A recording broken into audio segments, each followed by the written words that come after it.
Hello बच्चों, science power point के YouTube channel पर आपका स्वागत है। आज बच्चों हम पढ़ेंगे हुंड का नियम। इस नियम में क्या होता है बच्चों, यहाँ पर जो हमारे पास जो कक्षक होते हैं उनमें इलेक्ट्रॉन भरने के क्रम को यह नियम हमें बताता है। तो देखना, हम पढ़ेंगे आज हुंड का नियम। तो देखना ये क्या होता है। तो बच्चों यहाँ लिखना हुंड का नियम। हुंड का नियम, हुंड्स रूल। देखो इसमें होता क्या है, हुंड के नियम में हमारे पास जो कक्षक होते हैं उनमें इलेक्ट्रॉन भरने के क्रम को ये हमें क्या समझाता है, हुंड का नियम समझाता है। तो देखो इसकी छोटा सा एक पॉइंट है, परिभाषा कैसे लिखेंगे। तो देखना, लिखना इसमें तो क्या हुंड के नियम में क्या होता है, इसमें लिखना प्रत्येक प्रत्येक खाली कक्षक में, प्रत्येक खाली कक्षक में पहले एक एक इलेक्ट्रॉन एक एक इलेक्ट्रॉन एक एक इलेक्ट्रॉन भरा जाता है, भरा जाता है। उसके बाद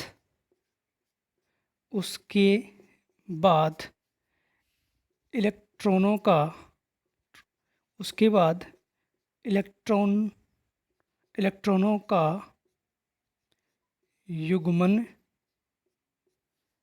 होता है।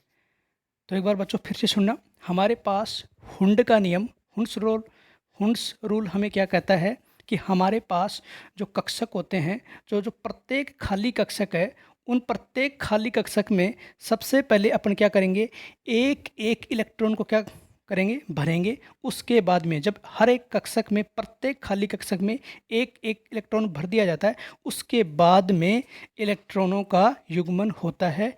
यही हमें कौन समझाता है, हुंड का नियम। अब देखना एक बार इसको कैसे समझेंगे। आप ऐसे समझो इसको, मान लीजिए हमारे पास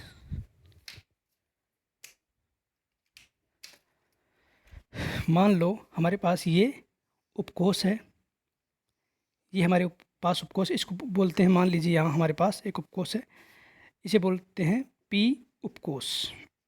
पी उपकोष इधर आप ऐसे भी लिख सकते हो, मान लीजिए इसी को बना लो आप, ये क्या हो गया, ये पी उपकोष है। इस नियम को समझाने के लिए देखना क्या होता है। देखो हमारे पास, तो देखो यहाँ पर इस पूरे को क्या बोलेंगे, ये पूरा जो पार्ट है ना, ये पूरा पार्ट, इस पूरे पार्ट को बोलेंगे पी उपकोष। इस पूरे पार्ट को क्या बोलेंगे अपन, पी उपकोष। जबकि इस पी उपकोष में कक्षकों की संख्या की बात करें तो कितने कक्षक हैं, 1 2 3। तो पी उपकोष में कक्षकों की संख्या कितनी होती है, 3 है। देखो 1 2 3। इसी प्रकार से ऐसा यहाँ पर भी है। अब देखो मैंने क्या लिखा है कि प्रत्येक खाली कक्षक में पहले एक एक इलेक्ट्रॉन भरा जाता है। ये हमारे पास प्रत्येक खाली कक्षक है, इनमें पहले एक एक इलेक्ट्रॉन भरते हैं। देखो अब इलेक्ट्रॉन भरा जाता है, तो देखो इलेक्ट्रॉनों की जो दिशा होती है वो या तो ध्यान रखना सेम डायरेक्शन होनी चाहिए। जैसे मान लीजिए हम इलेक्ट्रॉन इस प्रकार से भर सकते हैं, मान लीजिए एक ऐसे भर दिया, यानी एक ही डायरेक्शन में हम अपने को इलेक्ट्रॉन फिल करने हैं। जैसे देखो इन इलेक्ट्रॉन की जितने भी इलेक्ट्रॉन, देखो एक पहले इसमें भरा, फिर इसमें भरा, फिर इसमें भरा, और इनकी जो दिशा है वो सेम होनी चाहिए। इस प्रकार से अपन ऐसे भी कर सकते हैं, मान लीजिए हमने दिशा इलेक्ट्रॉन की नीचे की तरफ कर दी। देखो इलेक्ट्रॉन की दिशा यहाँ पर सेम है, तो यहाँ पर भी देखो इलेक्ट्रॉन की दिशा क्या हो गई, सेम है। तो दोनों ही स्थिति में इलेक्ट्रॉन भरने का क्रम जो है वो सही है। जबकि बच्चों ऐसा भी आता होगा दिमाग में, देखना हमारे पास हम ऐसे भी लिख सकते हैं, मान लीजिए आपने इस तरीके से भर दिया कि 2 इलेक्ट्रॉन ऊपर भर दिए, यानी 2 इलेक्ट्रॉन की डायरेक्शन सेम कर दी, और एक को कर दिया नीचे। तो देखो एक तो ये हो सकता है, या ऐसे भी हो सकता है, 2 इलेक्ट्रॉन की डायरेक्शन नीचे कर दी और 1 इलेक्ट्रॉन कर दिया ऊपर।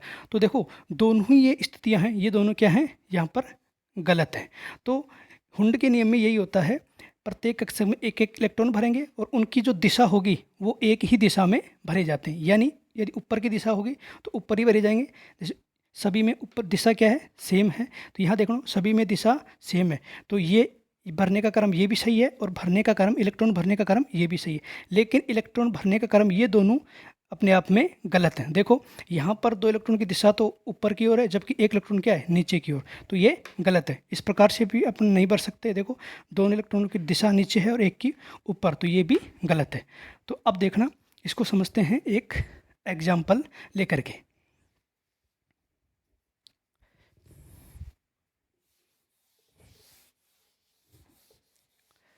देखना बच्चों, मान लीजिए हमने लिया 2p। सबसे पहले ये देखना, आप उपकोष के बारे में आपको जानकारी होनी चाहिए। उपकोष, उपकोष, तो उपकोष आप जानते हैं कितने होते हैं, 4 उपकोष होते हैं, जो मैंने पिछले वीडियो में बता दिया है। देखो कौन कौन से होता है। एक हमारे पास होता है एस उपकोष, एक होता है पी उपकोष, एक होता है डी उपकोष और एक होता है एफ उपकोष। अब देखो हमारे पास जो एस उपकोष है, इसमें अधिकतम इलेक्ट्रॉन की संख्या, आप यहाँ लिखो अधिकतम इलेक्ट्रॉन की संख्या। तो सुनना ध्यान से, जो हमारे पास एस उपकोष है, उस एस उपकोष में अधिकतम इलेक्ट्रॉन की संख्या कितनी आती है, कितनी आएगी 2 आएगी। इसी प्रकार से बात करें बच्चों, पी उपकोष में अधिकतम इलेक्ट्रॉन की संख्या कितनी आती है, 6 आती है। और बात करें डी उपकोष की, तो डी उपकोष में अधिकतम इलेक्ट्रॉन कितने आएंगे, 10 आएंगे। इसी प्रकार से बात करें एफ उपकोष की, तो इसमें अधिकतम इलेक्ट्रॉन की संख्या कितनी आती है, 14 आती है। ये थोड़ा आपको ध्यान रखना है। ये सारी बातें देखो, एस उपकोष में पी में 6, डी में 10 और एफ में 14, ये किस प्रकार से इलेक्ट्रॉन आए हैं, ये मैंने पिछले वीडियो में पढ़ा दिया है। तो वहाँ पर उन वीडियो को देखना, फिर आपको एकदम कंसेप्ट ये क्लियर हो जाएगा। तो ये आपको ध्यान रखना। अब चलते हैं अपन उदाहरण की तरफ।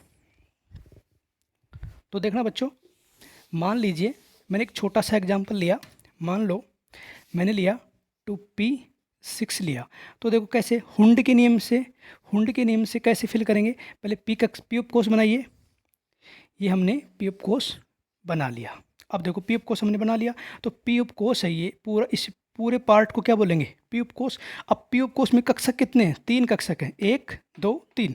तो हर देखो प्रत्येक कक्षक में, यानी हर एक कक्षक में पहले एक एक इलेक्ट्रॉन जाएगा। तो देखना किस तरीके से भरेंगे इलेक्ट्रॉन। 2p6 में देखो सबसे पहले 1 इलेक्ट्रॉन भर दिया, फिर आगे 2, फिर 3।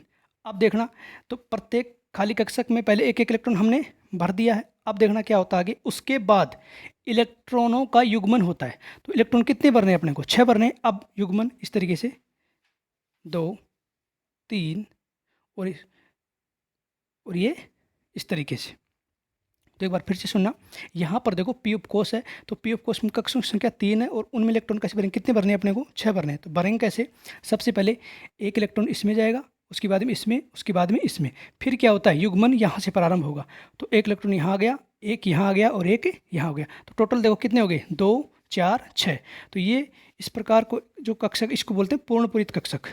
पूर्ण पूरित कक्षक, पूर्ण पूरित कक्षक क्यों बोलेंगे, क्योंकि यहाँ पर हमारे पास जितने भी कक्षक हैं वो कंप्लीट भरे हुए हैं, इस वजह से इसको क्या बोला जाता है, पूर्ण पूरित कक्षक।